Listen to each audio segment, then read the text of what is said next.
you mentioned that triglycerides probably has a more important role.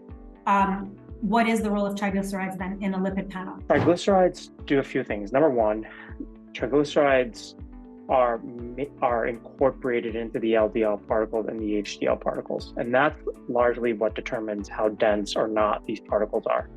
So the way that it works is that you eat food, you eat fat or carbs, that gets processed into the gut, and the gut makes these things called chylomicrons. Just think of a very primitive fat globule.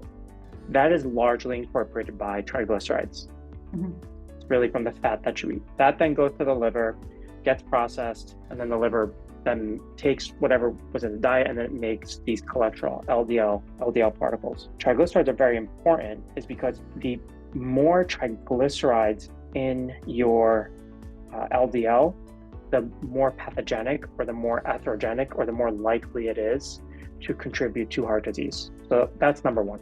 You don't want what we call triglyceride-laden lipoproteins. Very fancy word, but for basically saying lipids that are concentrated with a lot of triglycerides. Mm-hmm. So that's something that we don't want. The other thing is in most people, triglycerides are made from carbohydrates. So if you eat a lot of carbohydrates, your body will take the sugar and convert that into triglycerides.